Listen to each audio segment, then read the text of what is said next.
This is Talking My Walking. I am Rodrigo Ribeiro, and today I'm going to talk about spirituality is not about worshipping superhuman forces or superhuman and supernatural forces, entities, or energies, but about connecting with the wholeness of nature.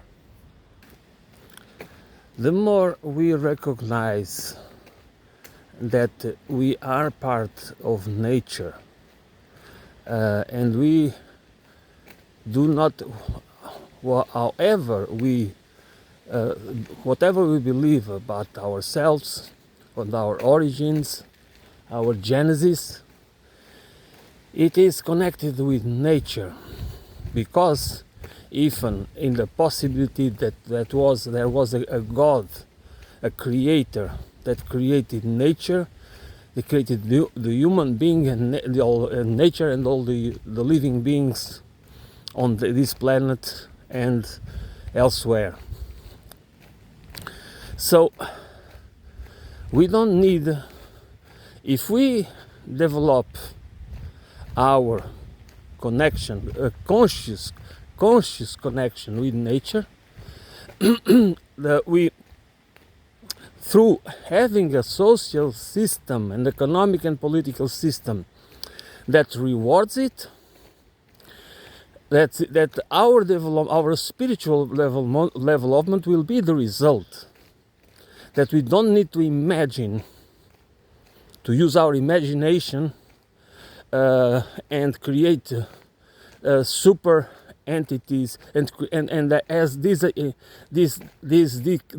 dissociation, which is a dissociation for me, which means that we, instead of focusing in and inspiring ourselves in what is close to us, we detach ourselves from it in order to imagine superhuman forces and supernatural entities that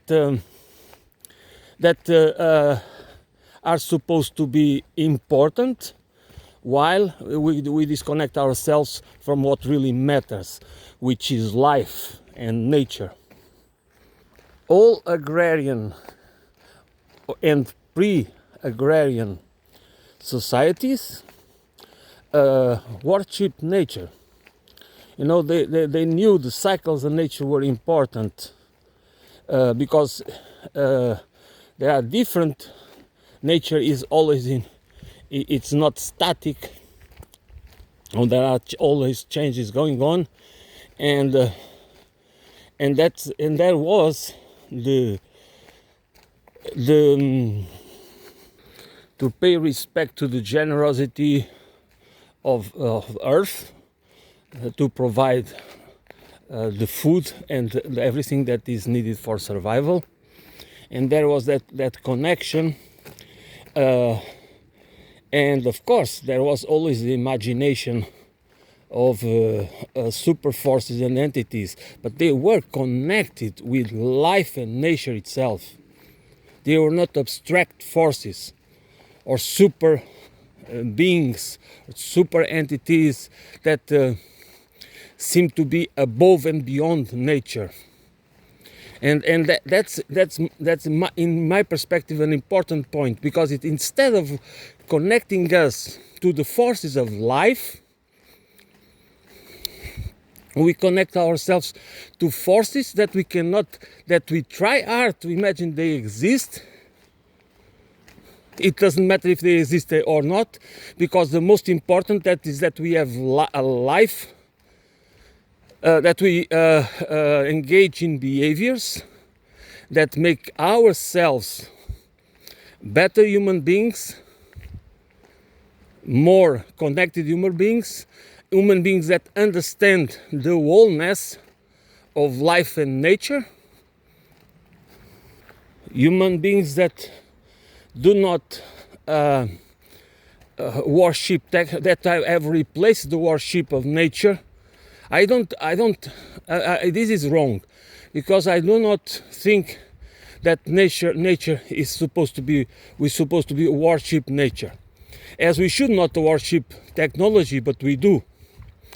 We live in the kind of society and civilization that worships money and technology above anything else.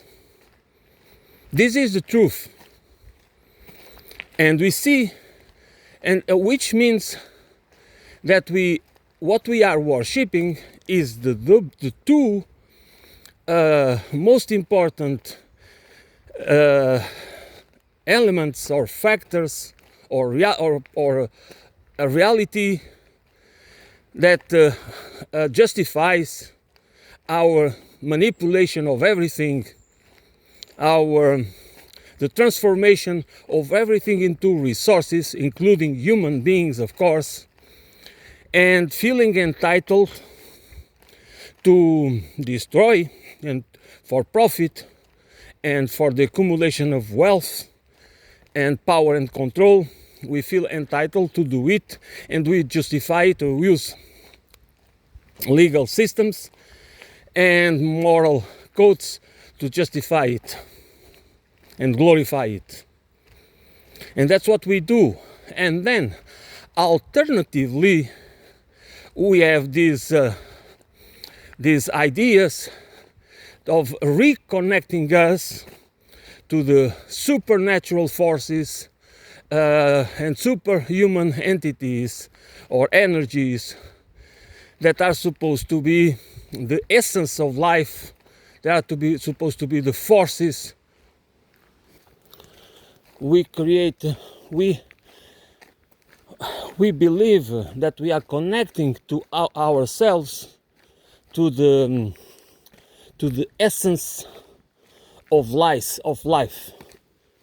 But what we are doing, if we do not understand that essence of life is itself the essence of nature and life as we know it on our planet, because this is our home, this is where everything should have meaning and purpose, should not look for meaning and purpose elsewhere. And that's why meaning and purpose has to be part of the economic system, political system, and cultural systems that that's how we organize our societies, and that's exactly the opposite. We do have cultures that transform us into instruments of powerful entities, not superhuman, not supernatural, but powerful human creations that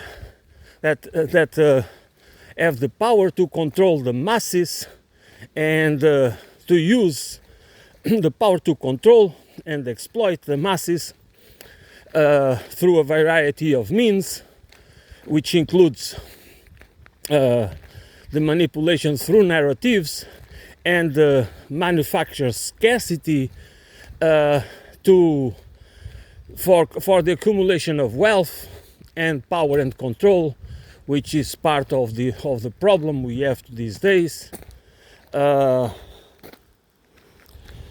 and we call it civilization, but actually is a civilization, is a form of civilization. That's my point. I believe that we can really build. We don't need to destroy civilization, but we need to replace the imperialistic civilization paradigm by a different paradigm, which I call it ecological, holistic civilization, with a political economy, a social and ecological political economy, to reconnect us with nature, to reconnect us with ourselves, and giving us the possibility to have lives with meaning and purpose, human meaning, no, this human meaning and purpose, not material, not just for the accumulation, just to have the meaning of life, the meaning of purpose of life based on the accumulation of wealth and the search of profit for the accumulation of wealth and private property, and putting the private property and private and proprietary rights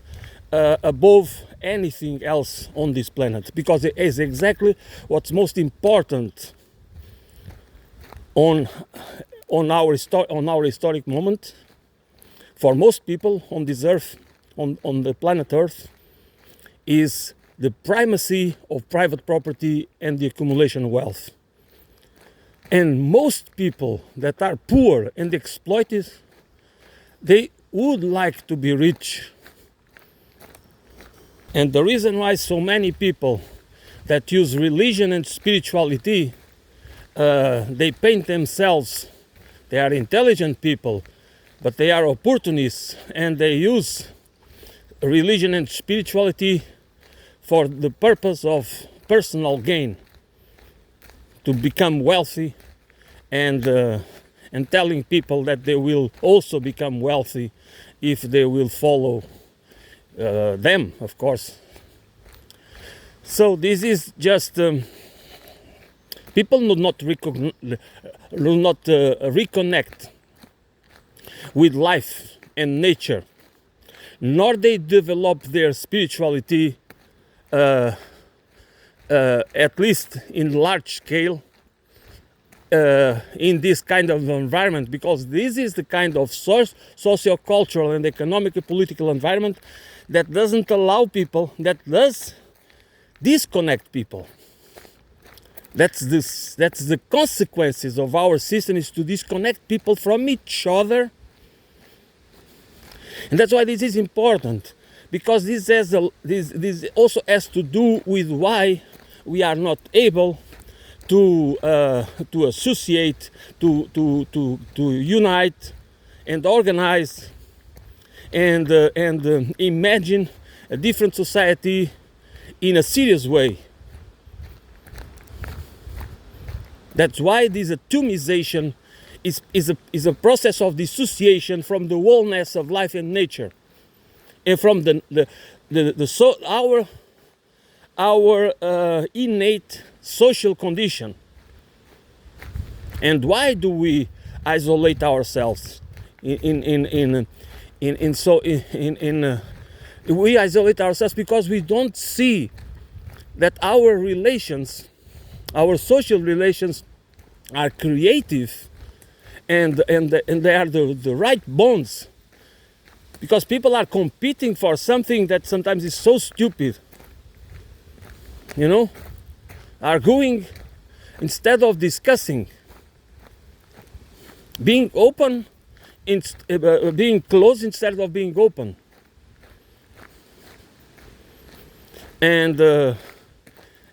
Because this needs to be a conscious process of transformation that we should discuss and be open to. But we are not, because we have a culture that is not to connect us, is not to transform us into human beings interested in the truth, trust, truth, and justice, is the opposite. And if you imagine that you can develop yourself spiritually, you can have fake spiritual experiences, and then you just go back to your life, and you believe that you have been doing something very important because of it's very ritualized, and you have many. That's how we also go to war, and because there are these the use of symbols and rituals and narratives to overwhelm us in terms of that we don't understand anymore. We are not even able to see through the lies, because we are overwhelmed by the theater, by the theatrical, how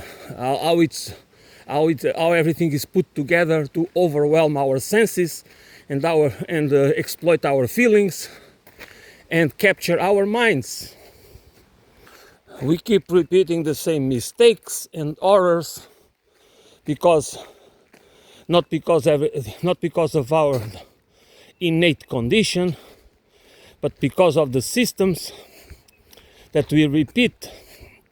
We do not get rid. We go through wars, we go through revolutions, but actually we do not go through even the communist and socialist revolutions. We do not go through the core of the problem, which is a culture of disconnection. I'm not really talking, and I would like people to understand it. I'm not talking about any form of religion. This that should be the natural process that has been part of how humanity lived on this planet for hundreds of thousands of years. It just happens that we can really, our imagination, the power of our creative imagination can be used by some of the members of a community to develop a system to enslave the others, to exploit and use and abuse the other members of the community. And that is, to me, where all the problems start. That's where all the we can call them entrepreneurs, we can call them leaders, we can call them gurus, we can call them saviors, and when they tell us stories about let's go and conquer this, let's go and do this, let's go and do that. If we would have if the roots of our culture were the wholeness of a connection with nature and life, it would not be so easy. We would not be so easy manipulated by them, and to be transformed into useful idiots and cannon fodder and disposable pawns to the purpose of allowing these small groups to accumulate large amounts of wealth and private property, and tell us that the divine right of the private property, that is a story, a way of perceiving the world and perceiving the human relations based on this principle. And as I said before, on the veneration, on the worship of money and private property and private property rights, the primacy of these features. These are the main features of our societal systems and of our civilization. Not our modern civilization. This is at the roots of the civilization as we idolize it since roughly 10,000 years ago. So we do not talk about civilizations based on equality. That existed groups there are known settlements with thousands of people, few thousand, not big cities, of course, but they were where there was no vertical hierarchy. There was most houses would be similar. There was no big houses, and there are many ways to organize society and the economy without the need of the kind of system we have, the system where it's based even before capitalism, because capitalism, imperialism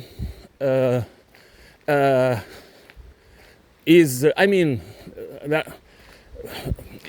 the accumulation of wealth and private property.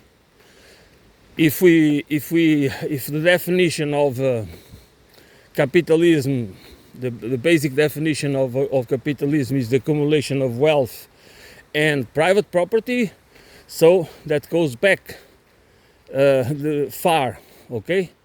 It was the monopoly by a king, or doesn't matter what it is, but it was already a form of concentration of power, accumulation of wealth and private property. So this problem is it is not exactly, it is a feature of a civilization, of a model, of a paradigm of civilization that I call imperialistic civilization, because it requires expansion. Because you need to expand in order to control. That's the same problem we see today. It's about controlling resources, controlling people, controlling land. In our modern case, to control information, to control the international economic system and financial system through military power and the power of other forces, of intelligence agencies and many other agencies and many other organizations that are working, that are part of the submerged part of the iceberg, of the political iceberg and geopolitical iceberg. So these forces the permanent bureaucracy and what people call the deep state, where the deep politics are crafted, and the global and the manipulations to control the geostrategically and geopolitically the whole world is it's where most of the action happens before it arises in the form of war or in the form of many other, coup d'etats, regime change operations, false flag operations, assassinations, and many other and many other events. Evil on our earth doesn't happen because there are supernatural forces or entities using human beings for evil purposes. What happens, and this is a very this is a justification. This is not helpful. My point is, this is not helpful. This doesn't help us to solve the problems. Evil happens on our planet and on our societies and economies and societies because there are people that there will always be people. We know there are many different types of people and many different. This is as we know that almost people are really different from each other. So there will always be people with traits, psychopathic and sociopathic traits, which means that they will be they will have lack of empathy and compassion, and therefore the social bonds and the limits, there are now ethic limits for them.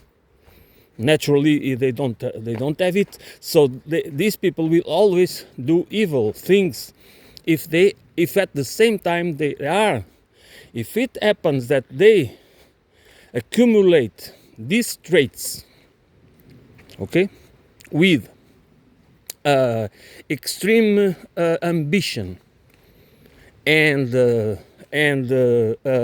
desire to control and own everything, the desire for power, and they have in their minds, they are the illusion of grandiosity, of grandeur, and they do not care what they would have the need to use, what kind of means. Then the means, the ends will justify any means for them, the use of any means for them to build their megalomaniac, to achieve their megalomaniac goals. And this is what is evil. This is why evil exists on our planet, done by men. When by men or women, doesn't matter. And of course, they create for themselves, again, following what I would call the Frederick Bastiat law. Okay, I could say that. Then they will create for themselves a legal system to authorize them and a moral code to glorify them. And then what this means is that then we have a hierarchy where there are many, a hierarchical system, a class-based hierarchical system, caste or caste-based hierarchical system, is not to enhance our spirituality of the connection, of the social connection. Is just the opposite. Is to transform us into accomplices of the elites, in order to also us achieve some of our goals. Because not all, there are sociopathic and psychopathic people on all classes. Okay, not all sociopaths and psychopaths achieve the level, the higher levels of the societal ladder, and so that's why we have across the board, across all the levels of society, and across all walks of life, people that they are or they become accomplices of the elites, which means that we are all in the same game. We play according to the rules that are dictated from above, in order to share also a part of the pie, even a little crumbs, just a few crumbs of the pie. And the more you climb, the bigger is the slice. That's why we try to educate our children. And this is a cross. That's why this is a problem. This is a systemic problem. This has nothing to do to the evilness of our species or to the innate condition of our species, that we are like this. No. It is a systemic problem. It was us, or some of us, or specific groups that were able to shape the system this way and then try to keep it in perpetuity. That's what we have been doing. There have been revolutions and transformations in economic and in values. But as you can see, what did John Locke said? John Locke said that private property is a natural law, which is not. But it was assumed that part of the natural laws, private property is also part of is an important, which is not. It has never been. It for the most part of the human history that it was not true, and that is part of the problem that disconnects us from the wholeness of life and nature. For to build a perception and to build a conscious, our conscious awareness, and to be aware that we are part of it, not just intellectually, because that's one of the points that I always try to make, that we might understand things intellectually and we do not transform ourselves only by being conscious intellectually. That transformation needs to be organic, psycho-socio-cultural, and happening within us through the power of conscious transformation that we really meditate upon, that we intentionally train ourselves and transform ourselves, because we can do it as a conscious process. I mean, I would like that people could understand the political dimensions of these insights, because this is not, I'm talking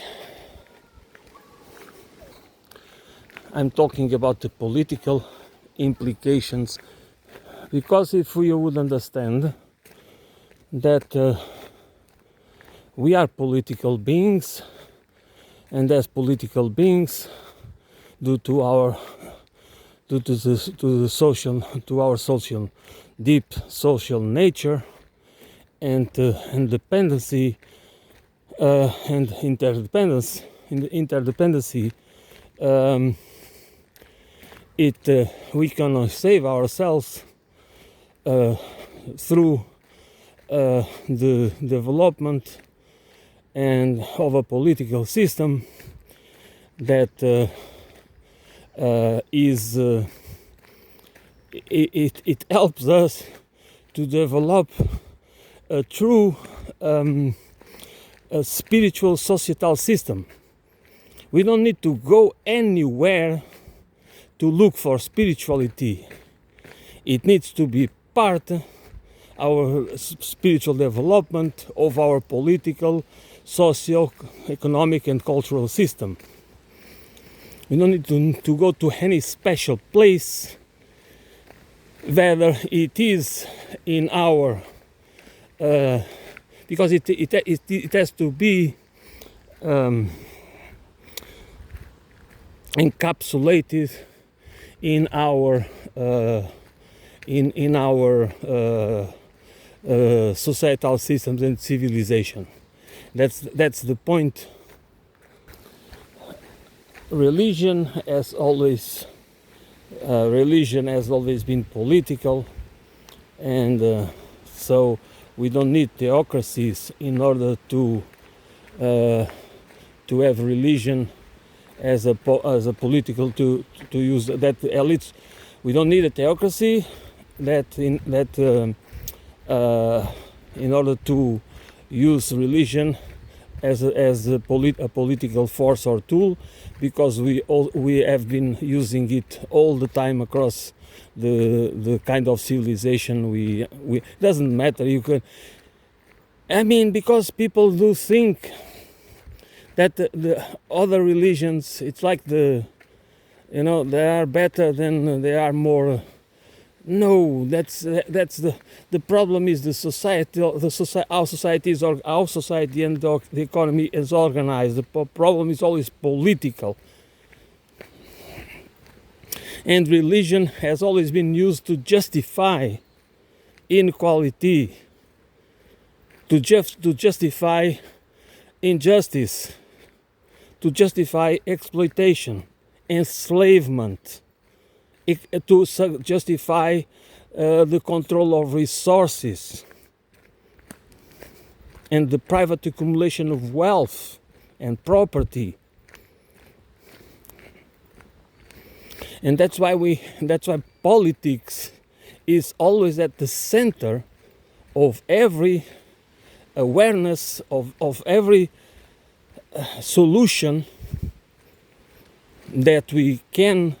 That's why we need to know what kind of values and ideas and ideals and principles and rules,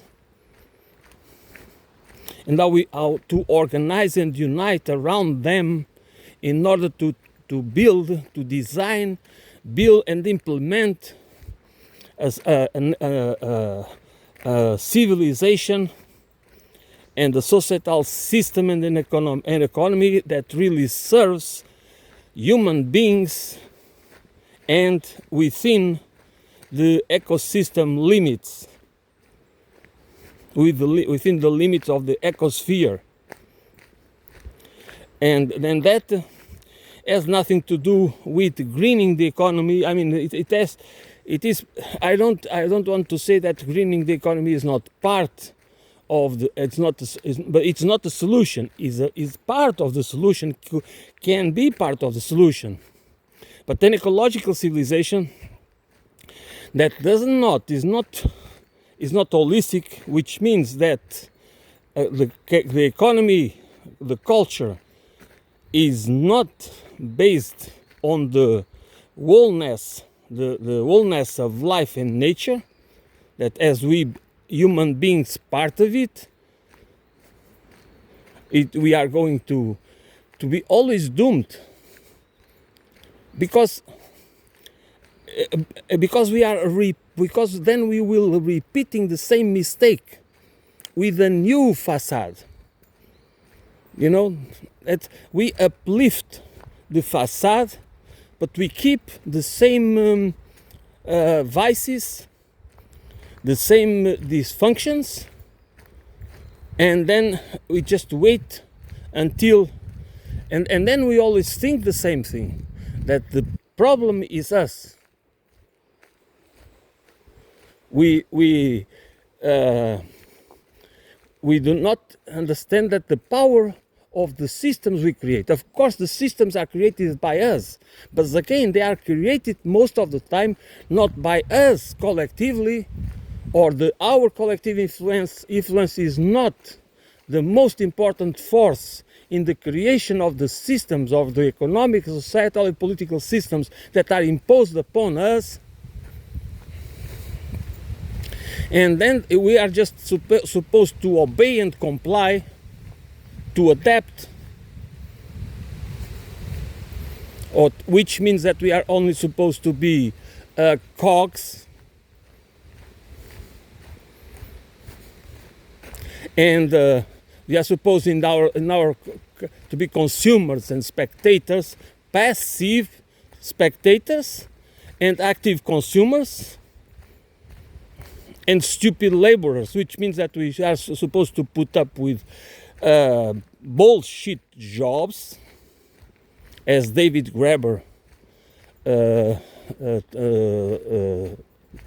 understood it in a nice way, and that are necessary for the well-being of society. Is just to keep us because we need this system of manufactured scarcity. It's a form of soft violence in order to make us comply. Okay, this is a form of soft a form of enslavement. So to keep us always in afraid of losing what the little we have, or of not being able to take care of our families, or whatever. Okay, it is, and many of us, too many, unfortunately, do not understand the power of a system, the power of a civilizational paradigm, in our case with millennia. And because we always have been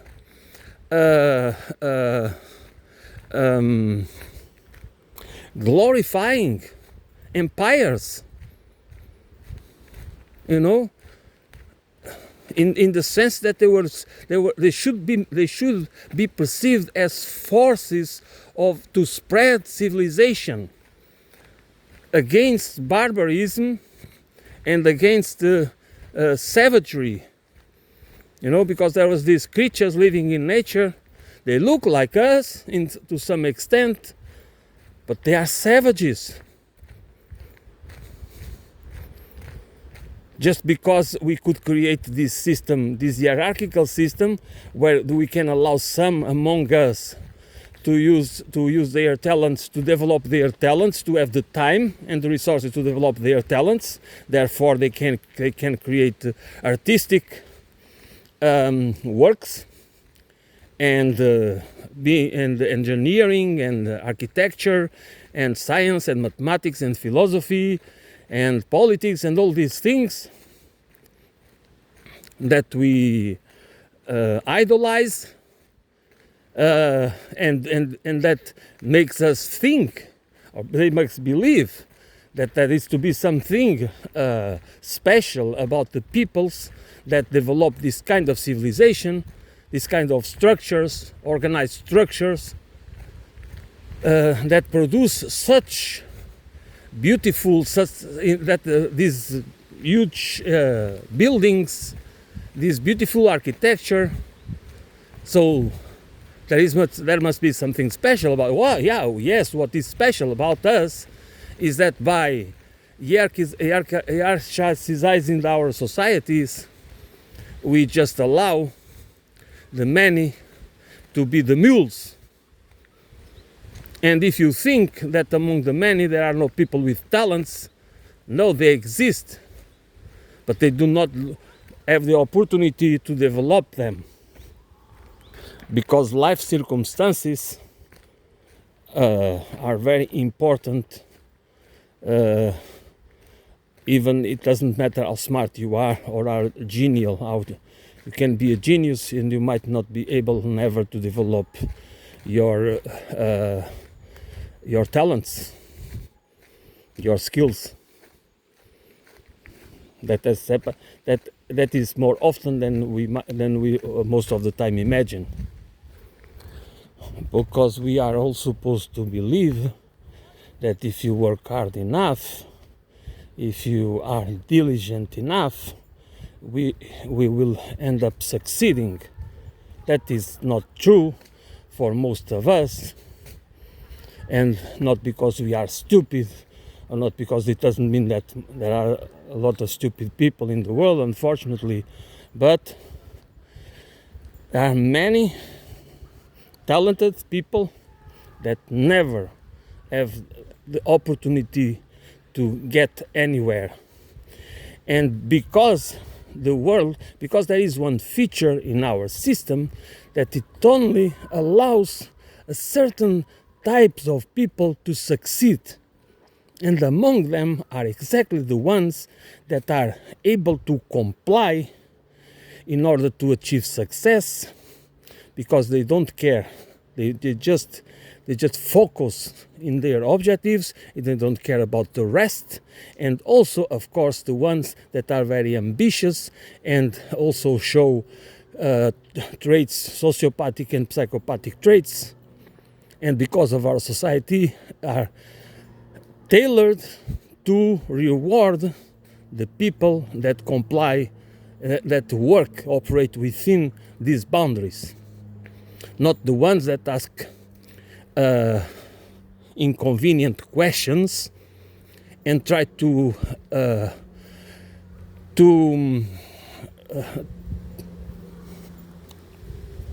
assign different meanings, to choose, to have really the power of choosing different ways to achieve meaning, to give meaning to give meaning to their lives.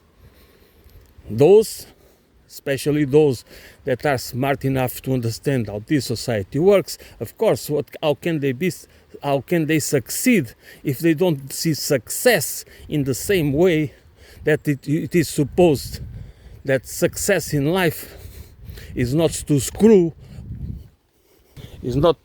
some whoever comes in your way in order to or to screw or nail to authorities or entities or institutions that are supposed to be taken as the ones as role models, like celebrities and experts and so many other examples that are supposed to be taken as role models for the rest of us.